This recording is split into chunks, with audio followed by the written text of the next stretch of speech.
E aí, pessoal, beleza? Tudo bem? Tô sumida, né? Muita falta de tempo, viu, gente? Nossa, tô sem tempo de gravar, sem tempo porque eu tenho outro trabalho, né? E tá ocupando bastante aí o meu tempo. Então eu dei uma sumidinha. Antes de começar esse vídeo, tem outros vídeos de vários assuntos legais aqui que eu vou deixar nos cards pra vocês poderem olhar aqui dos ladinhos. Se inscreve no meu canal, compartilha o vídeo. Me sigam nas redes sociais que também vão estar anotadas aqui.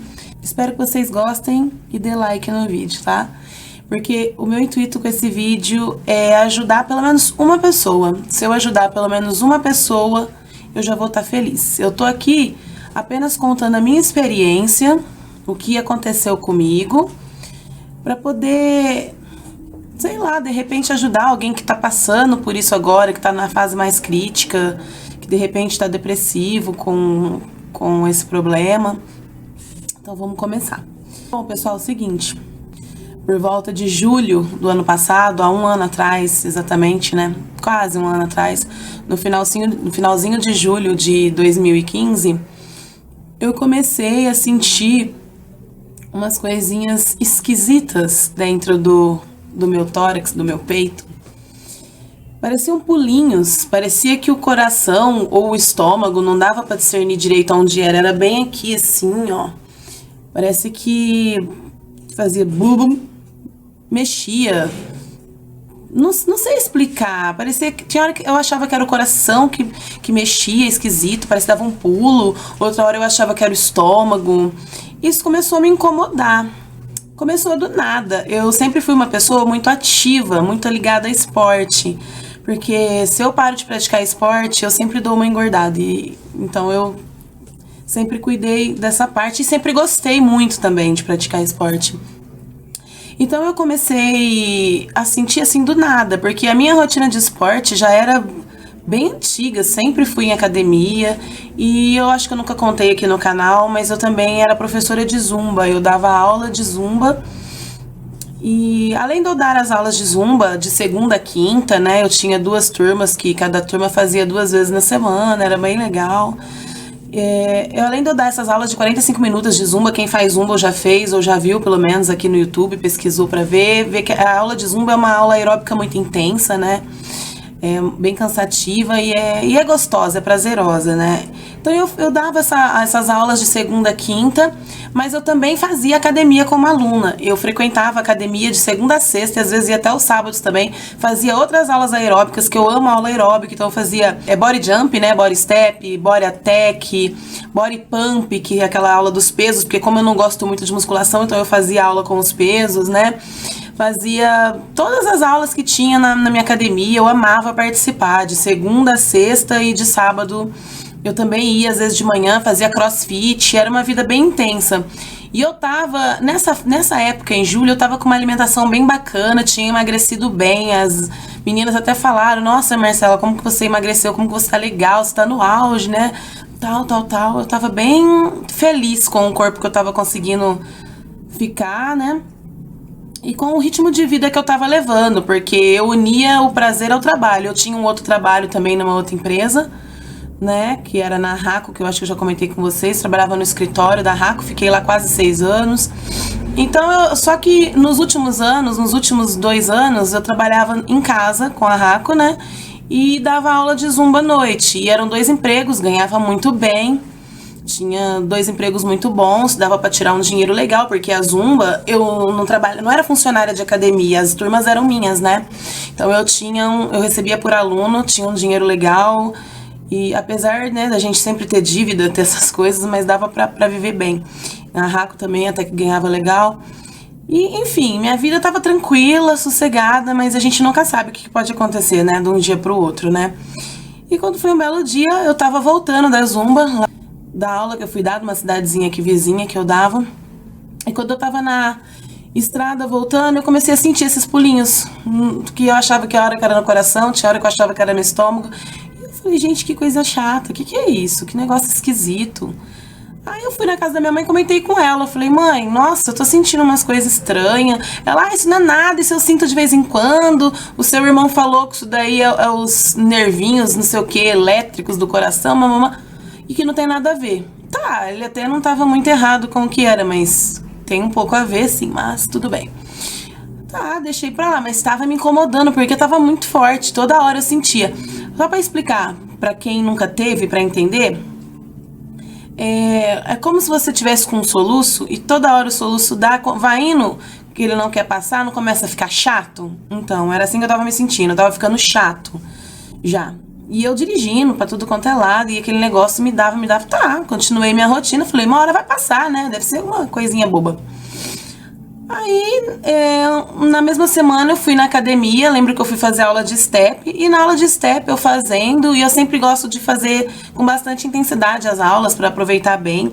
E eu tava na aula de step, né, e aí eu comecei a sentir um pouco mais forte, falei, gente, isso não tá certo. Estranho, parece que quanto mais eu tô me esforçando, eu tô sentindo mais isso. Até comentei com uma menina que fazia aula comigo, ela, ó, cuidado, vê isso direito e tal. Aí quando foi um belo dia, um belo não, né? Não tão belo assim. Eu comecei a sentir um sintoma um pouco mais forte. Mas comentei com a minha mãe de novo. Ela, não, calma, isso é estresse, sua vida é corrida, isso vai passar. Aí eu tinha um evento de zumba pra ir, que os professores se reúnem, trazem suas turmas e faz um evento. Eu fui nesse evento, ainda comentaram, nossa, como que você tá mais magra, como que você tá bonita e tal. Aí eu tava no meio do evento, dançando, toda feliz, com todo mundo, como sempre fiz. Quando o evento acabou, que eu parei, eu senti como se uma mão pesada fizesse assim na minha cabeça e eu fosse apagando e eu caí no chão na frente de todo mundo. Na frente de todo mundo. E só que foi muito rápido, eu não cheguei a desmaiar. Era como se fosse, eles falam uma síncope, né? Que é um pré-desmaio. Você vai desmaiar, mas não chega a desmaiar, mas você cai no chão. Eu caí no chão e todo mundo em volta de mim jogando água na minha cabeça. É porque você não comeu direito, porque você tá comendo pouco, é hipoglicemia e nananã, e nananã. Me deram uma barrinha de cereal pra eu comer. Eu falei, não, gente, tô ótima, melhorei, eu não tô sentindo mais nada. Levantei e tal. De repente me deu de novo. E eu sentei na beira do palco assim, falei, ai, me deu de novo. Aí eu comecei a ficar apavorada. E eu já tive síndrome do pânico há uns 10 anos atrás.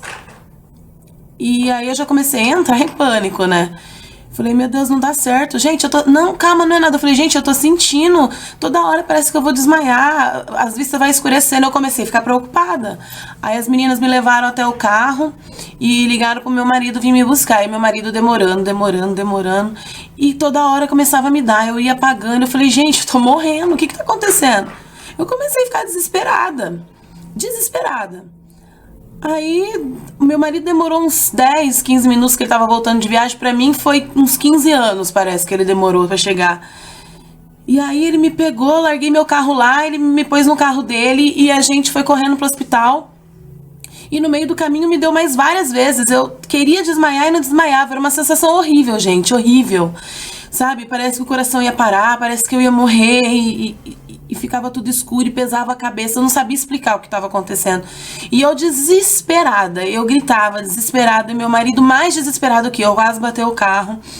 Chegamos no hospital, o médico foi, me examinou e tal. Só que quando ele colocava o estetoscópio para escutar o coração, tava normal. Ele não conseguia achar, ele não conseguia entender o que eu tava sentindo e nem achar o que era. Aí eu lembro que ele me colocou na maca, colocou soro em mim, falou, nossa, não é nada, isso é estresse, você tá estressada, se acalma. Aí na hora que deu de novo, eu falava, deu de novo, eu senti. Ele, não deu nada não, isso daí é da sua cabeça, sabe? Eu não tô generalizando os médicos não, mas a maioria dos médicos, né, eles não encontram o que é, eles não vão a fundo, né, pra tentar descobrir. Eles começam já a falar que é da sua cabeça, que é psicológico. E se você é uma pessoa estressada, uma pessoa medrosa, uma pessoa que tem tendência a ter depressão ou síndrome do pânico, como eu já tive, como muita gente nesse mundo estressante de hoje em dia tem, eles não dão muita bola, já acham que é da cabeça, que é neurose e tal. Gente, eu comecei a ficar muito preocupada porque eu sentia.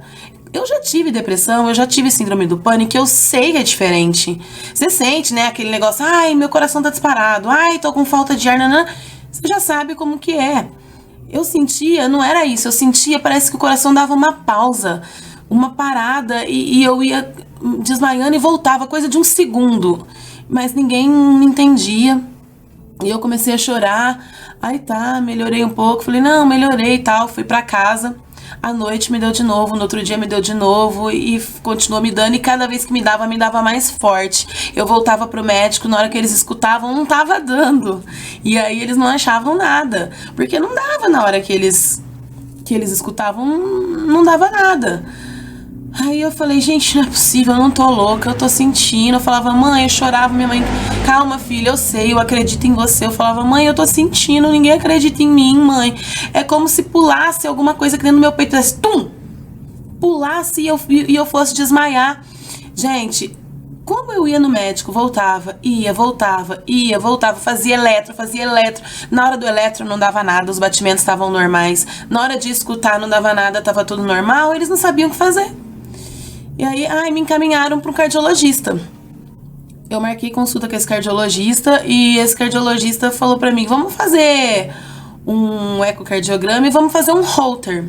Para quem não sabe, o Holter é um aparelhinho que fica acoplado aqui no seu tórax, igual aqueles eletrodos do eletro, né, que ficam aqui assim, e ele fica na sua cintura e você fica 24 horas com ele, você dorme com ele e tudo que você sente durante o dia você anota no papel, ó. Estou almoçando, senti taquicardia. Estou almoçando, mas não senti nada. Você tem que anotar o dia inteiro o que você tá fazendo e se você sentiu alguma coisa ou não, para eles compararem depois, né, naquele momento que você relatou, o que se estava acontecendo alguma coisa com o coração.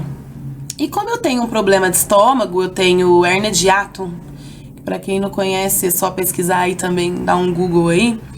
Eu achava que era do estômago, porque eu já fiquei muito mal com essa hérnia. Eu melhorei muito, mas eu ainda tenho muita gastrite e tal.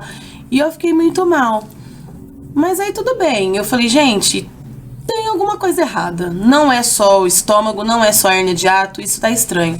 Fui num gastro, o gastro olhou pra mim friamente, sem medo nenhum de falar, sem ponderar as palavras, virou pra mim e falou assim, Marcela, o que você tem não é do estômago, você tá com alguma coisa no coração. Ele quase me matou. A hora que ele falou daquele jeito, eu fiquei com raiva dele, sabe? Eu não falei nada na hora, mas eu saí falando, mãe, que absurdo ele falar que eu tô com um problema de coração, esse médico é louco. Comecei a chorar, ela, calma, não é nada não, tem médico que é assim mesmo. Ele me pediu uns exames lá, mas falou que não era do estômago, que era do coração que eu tinha, tudo bem. Fiquei apavorada. E cada vez mais eu ficando apavorada, gente. Porque eu não tinha um diagnóstico do que eu tinha. E cada vez os sintomas estavam mais intensos. Então eu comecei a entrar em pânico. Aí a síndrome do pânico começou a voltar. A depressão começou a voltar. O medo começou a voltar. E eu entrei também num estado de ansiedade muito grande. Porque eu não sabia o que eu tinha. Dá vontade até assim de chorar quando eu lembro. Porque foi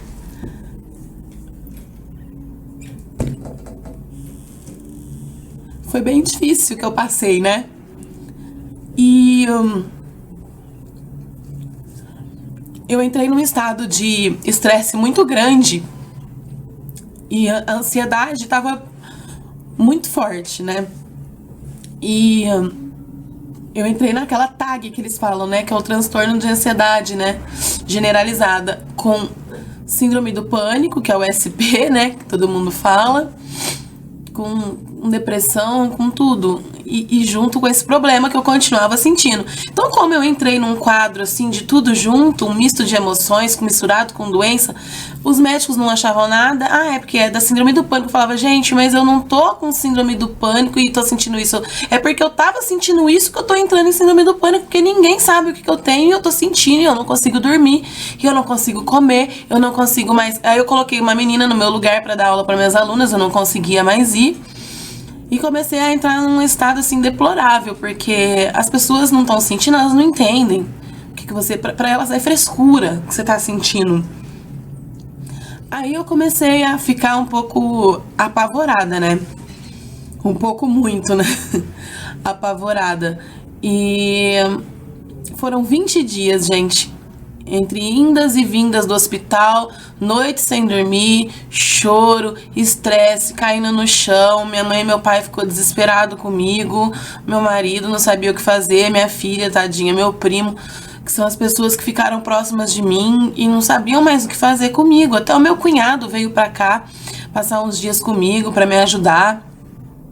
Sabe, eu sou muito grata a essas pessoas que fizeram alguma coisa por mim. A minha amiga também, que deu aula para minhas alunas no meu lugar, também foi super bacana comigo. Sou grata, enfim, a todas as pessoas. Algumas se afastaram, né, mas as que se mantiveram perto são as que eu sou grata. Porque, gente, quando a gente passa por isso, a gente precisa de família e de alguém perto da gente pra ajudar, porque é bem difícil. E eu não sabia o que eu tinha. Se eu tivesse descoberto o que eu tinha nos primeiros dias, eu não tinha entrado nesse estado de TAG e de SP do jeito que eu entrei. 20 dias depois, finalmente eu coloquei o Holter e fiquei com ele, e à noite me deu uma crise muito forte. Minha mãe: calma, filha, fica contente, fica feliz porque você tá com o Holter e agora nós vamos descobrir o que você tem. Se não der nada no coração é outra coisa, então você pode ficar mais tranquilo. Agora, se der, você vai saber que é do coração e a gente vai tratar. Aí fui pro hospital de novo, tava com o Holter, eles me medicaram e tal. Voltei pra casa, no outro dia tirei o Holter e fiquei esperando chegar a terça-feira, que nunca chegava, pra ver o resultado do Holter. Quando o resultado do Holter chegou, aí foi detectado extrasístoles. Falei: o que é isso, extrasístole? Não sei o que é isso. Aí comecei a estudar. A minha vida era entrar na internet pra ver o que era extrasístole, pra ver se a ansiedade que causava isso, o que estava acontecendo comigo, tentando entender. Até de um grupo do Facebook eu participo também, às vezes eu comento alguma coisa, mas eu fui começando a entender o que eu tinha.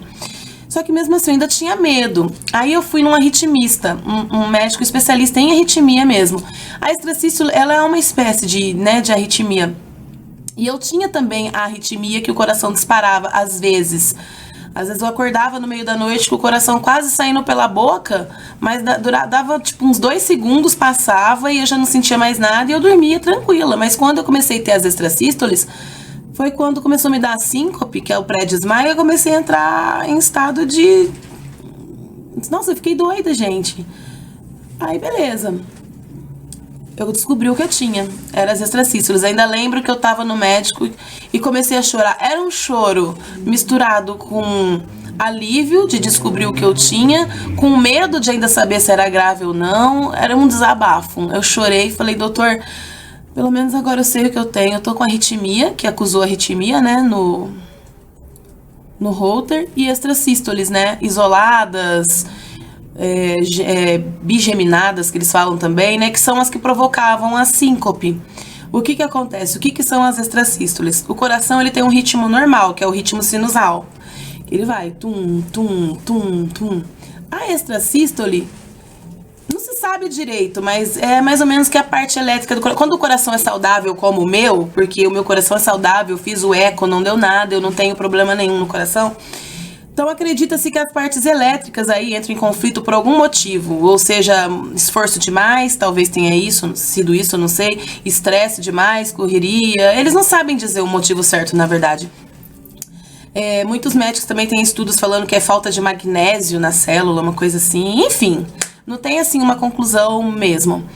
Mas aí eu descobri que eu tava com essas extrasístoles, aí eu consegui discernir o que era que eu sentia, que eu falava que era um pulo no peito, mas na verdade era uma pausa que o coração dava. A extrasístole faz o quê? É um batimento extra que o coração tem. Então ele sai da sintonia normal. Em vez dele fazer tum, tum, tum, ele faz tum, tum, tum, tum. E dá uma pausa compensatória para voltar a bater normal. Quando ele dá essa pausa, é o mal-estar que você sente no corpo. Então, tum, tum, tum, tum, tum. Tum, tum, tum, entendeu? Tem gente que tem isso seguido do coração disparar. Eu não tinha, mas essas pausas me causavam uma pré-síncope. Enfim, o arritmista descobriu, depois de eu ter sofrido demais, eu ter chorado... Olha, eu acho que eu chorei o Oceano Atlântico. Juro pra vocês, eu chorei o Oceano Atlântico. Não tinha o que chorar mais, o que gritar, o que espernear, não tinha mais medo pra sentir. Eu já tava sentindo todo o medo do mundo. Eu não levantava da cama, eu não comia, eu não dormia. Eu só ia pro médico, misturou depressão, síndrome do pânico, com extrasístole, com tudo. Foi bem ruim. A minha vida deu um 360 de um dia pro outro. Os meus ex-patrões sempre foram muito bons pra mim, do escritório que eu trabalhava. Muito bons, muito bons. Eu sou grata a eles, sim, sou. por tudo que eles fizeram, que já fizeram muita coisa por mim, mas eu também já fiz muita coisa por eles. Ah, mas você era paga pra isso. Não, eu fiz além. Eu fiz além, eles também fizeram além por mim, foi uma troca, além de patrão e funcionário. Mas, no momento que eu mais precisei, eu não tive um apoio, assim, meio que, sabe, virou as costas. Eu senti assim, desculpa se não foi isso, mas eu senti que viraram as costas pra mim. Ele veio até na casa da minha mãe e do meu pai, ele falou que ia me afastar por um tempo. Eu falei, me afastar, tudo bem. Não, mas eu vou te mandar embora. Mas me mandar embora? Não, mas não é te mandar embora. É só pra você receber ajuda de custo, pra te ajudar. E aí depois de 6 meses eu te contrato de novo. Eu te pago mais 2 meses de seguro de desemprego e tal. Ele cumpriu tudo, né, gente? Tudo que ele prometeu pra mim, ele cumpriu. Menos me chamar de volta, né? Mas isso eu já sabia que ia acontecer. Enfim, isso aí acontece mesmo. Ele chegou até a falar pra mim assim, ó... Se trata, se cuida, isso daí não é nada, isso daí é só uma síndrome do pânico, você vai sarar, não quero nem ver você mais, sabe? Brincando, mas realmente não me viu mais. E isso me deixou uma mágoa, assim, no coração, mas não que eu tenha esquecido o que eles fizeram de bom por mim, não esqueci, mas, né, fiquei magoada, mas tudo bem. E eu não consegui mais dar aula de zumba, aí eu comecei a voltar aos poucos, e as pessoas não entendem, né, gente, quando a gente passa por isso, principalmente se elas não vê o que tá acontecendo com a gente. E eu voltei, mas eu não conseguia. Eu dava aula pras meninas, e quando eu tava indo embora, porque eu já tava em tratamento, né, o médico, o arritmista, ele me receitou ritmo norme, pra normalizar os batimentos do coração, junto com o Celozoc, que são antiarrítmicos e tal.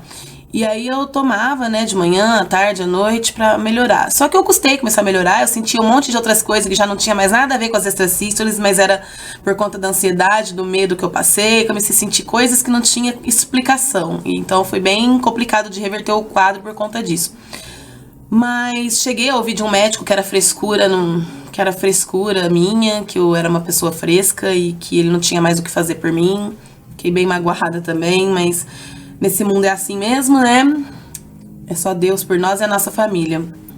Eu comecei a tentar dar aula de novo para as meninas. Só que toda vez que eu tava vindo embora, meu esposo que sabe o tanto que eu chorava, porque eu começava a sentir as extrasístoles de novo.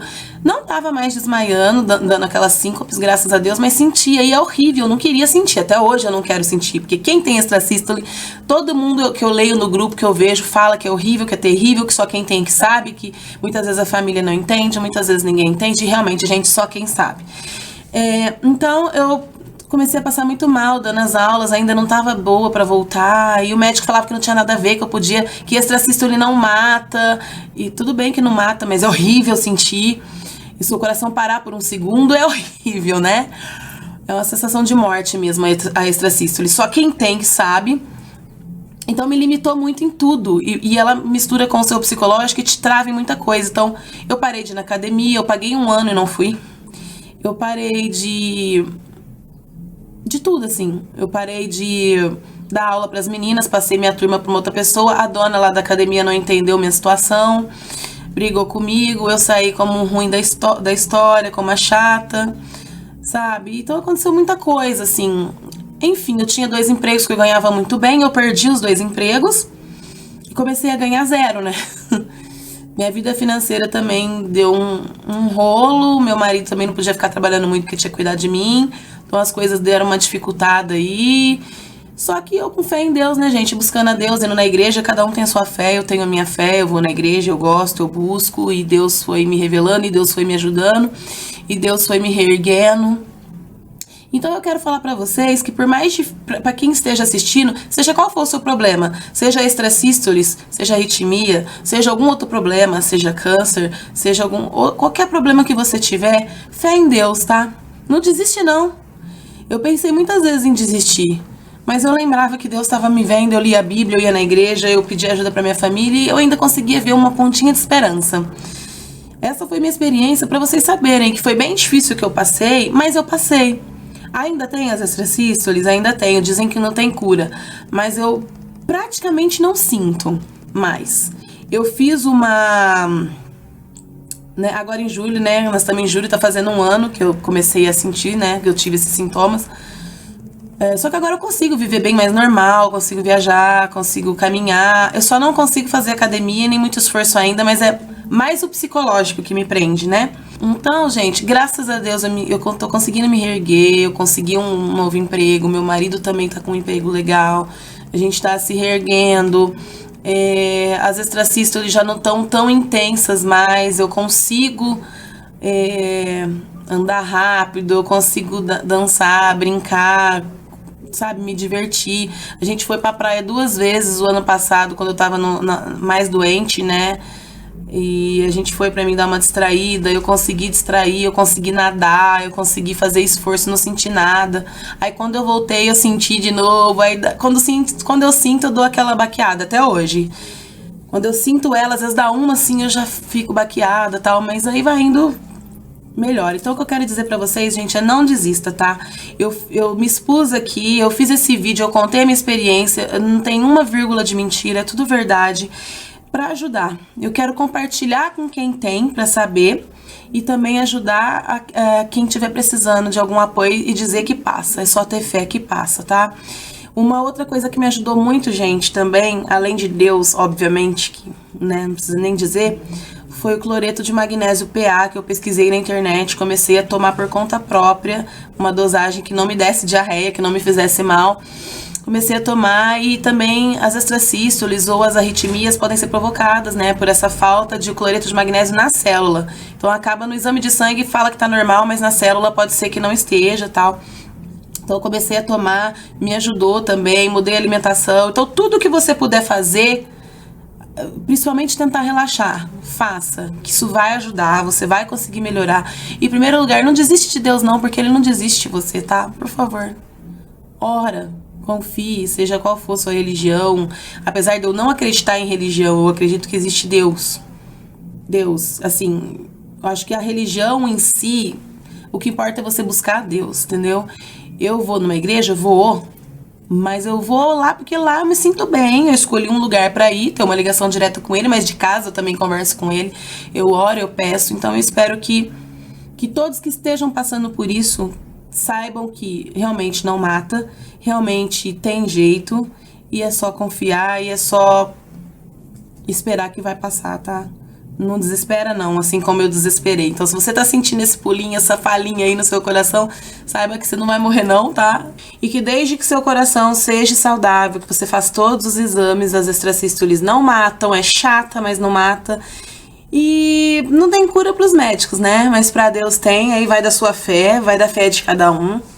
Mas espero mesmo, do fundo do meu coração, que eu tenha realmente ajudado alguém. E o vídeo ficou um pouco longo, eu peço desculpa pra vocês, mas realmente não tem como fazer um vídeo curto contando tudo o que aconteceu comigo. Por mais que eu tenha tentado resumir, foi o que aconteceu e eu tinha que contar tudo pra vocês, tá? Espero muito que vocês tenham gostado. Até a próxima. Beijo e